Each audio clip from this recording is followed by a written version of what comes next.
Hi class, this is going to be our class chapter book. It is called Charlotte's Web by E.B. White, author of Stuart Little, pictures by Garth Williams.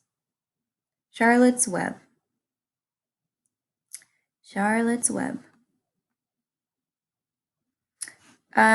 Before we start, I just want to talk about how the chapters are numbered. So here is a table of contents, and you will see on the left side they are numbered with something called Roman numerals. Okay, this is the ancient way they used to write their numbers. So this is 1. There's 2 of the same symbol as before, so that's 2, 3, and then this is where it's different. So the 1 is before this V, and the V represents 5. So 1 before the 5 is 4. So 1 before 5 is 4. So that's how they would record 4. Then 5. So if you notice the difference, the 1 is before the 5 here. So 1 before 5 is 4. Then 5. Then a V, 5 plus 1 is 6. A V plus those 2 symbols that represent 1s. So V, 5 plus 2 of those 1s is 5, 6, 7, 8. And then here again we see the 1 before a new Roman numeral. The X represents 10. So 1 before 10 is 9. This is 9. Then 10. 10 plus 1, 11, 12, 13, 14, 10 plus 1 before 5, 14, 15, 16, 17, 18, 19. X is 10. 1 before 10 is 9. 10 plus 9 is 19. 2 X's is 10 plus 10, so 20. 10 plus 10 plus 1, 21. 10 plus 10 plus 2 of those 1s is 22. Okay, and then on the other side you can see the pages. So the pages are numbered with numbers. So we are going to read chapter 1 today. Chapter 1, Before Breakfast. "Where's Pa going with an axe?" said Fern to her mother as they were setting the table for breakfast. "Out to the hog house," replied Miss Arable. "Some pigs were born last night."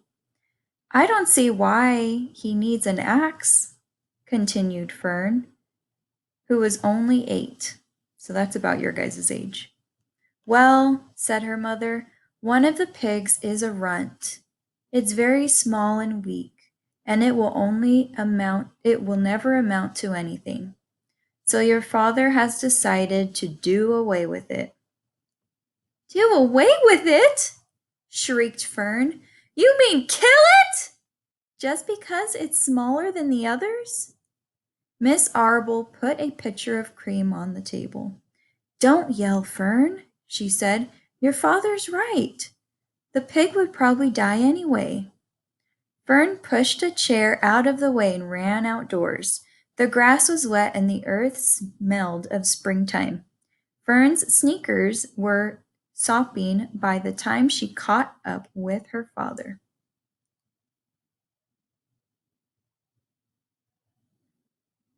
"Please don't kill it," she sobbed. "It's unfair." Mr. Arble stopped walking. "Fern," he said gently, "you have to learn to control yourself." "Control myself?" yelled Fern. "This is a matter of life and death. And you talk about controlling myself?" Tears ran down her cheeks, and she took a hold of the axe and tried to pull it out of her father's hand. "Fern," said Mr. Arble, I know more about raising a litter of pigs than you do. A weakling makes trouble. Now run along." "But it's unfair!" cried Fern. "The pig couldn't help being born small, could it? If I had been very small at birth, would you have killed me?" Mr. Arble smiled. "Certainly not," he said, looking down at his daughter with love. "But this is different. A little girl is one thing, a little runty pig is another." "I see no difference," replied Fern, still hanging on to the axe. "This is the most terrible case of injustice I ever heard of." A queer look came over John Arble's face. He seemed almost ready to cry himself. "All right," he said. "You go back to the house, and I will bring the runt when I come in. I'll let you start it on a bottle like a baby. Then you'll see what trouble a pig can be." When Mr. Arble returned to the house half an hour later, he carried a carton under his arm. Fern was upstairs changing her sneakers. The kitchen table was set for breakfast, and the room smelled of coffee, bacon, damp plaster, and wood smoke from the stove. "Put it on her chair," said Mrs. Arble. Mr. Arble set the carton down at Fern's place. Then he walked to the sink and washed his hands and dried them on the roller towel. Fern came slowly down the stairs. Her eyes were red from crying. As she approached her chair, the carton wobbled, and there was a scratching noise. Fern looked at her father. Then she lifted the lid of her carton. There inside, looking up at her, was the newborn pig. It was a white one. The morning light shone through its ears, turning them pink. "He's yours," said Mr. Arble, "saved from an untimely death. And may the good Lord forgive me for this foolishness." Fern couldn't take her eyes off the tiny pig. "Oh," she whispered, "oh, look at him! He's absolutely perfect." She closed the carton carefully. First she kissed her father, then she kissed her mother. Then she opened the lid again, lifted the pig out, and held it against her cheek. At this moment, her brother Avery came into the room. Avery was 10. He was heavily armed, an air rifle in one hand and a wooden dagger in the other. "What's that?" he demanded. What's Fern got?" "She's got a guest for breakfast, said Mr. Arble. "Wash your hands and face, Avery." "Let's see," said Avery, setting his gun down. "You call that miserable thing a pig?" "That's a fine specimen of a pig. That's no bigger than a white rat."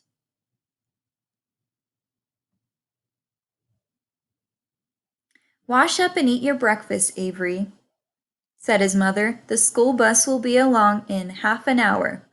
"Can I have a pig too, Pop?" asked Avery. "No, I only distribute pigs to early risers," said Mr. Arble.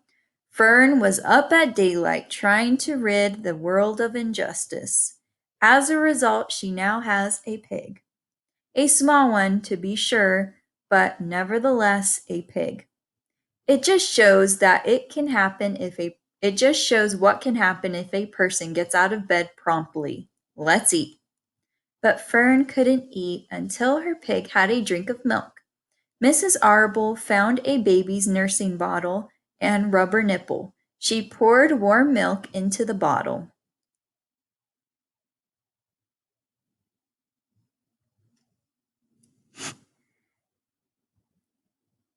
She poured warm milk into the bottle, fitted the nipple over the top, and handed it to Fern. "Give him his breakfast," she said. A minute later, Fern was seated on the floor in the corner of the kitchen with her infant between her knees, teaching it to suck from the bottle. The pig, although tiny, had a good appetite and caught on quickly. The school bus honked from the road. "Run!" commanded Mrs. Arble, taking the pig from Fern and slipping a donut into her hand. Avery grabbed his gun and another donut. The children ran out to the road and climbed into the bus. Fern took no notice of the others in the bus. She just sat and stared out of the window, thinking what a blissful world it was and how lucky she was to have entire charge of a pig. By the time the bus reached school, Fern had named her pet, selecting the most beautiful name she could think of. "Its name is Wilbur," she whispered to herself. She was still thinking about her pig when the teacher said, "Fern, what's the capital of Pennsylvania?" "Wilbur," replied Fern dreamily. The pupils giggled. Fern blushed. And that is the end of chapter 1.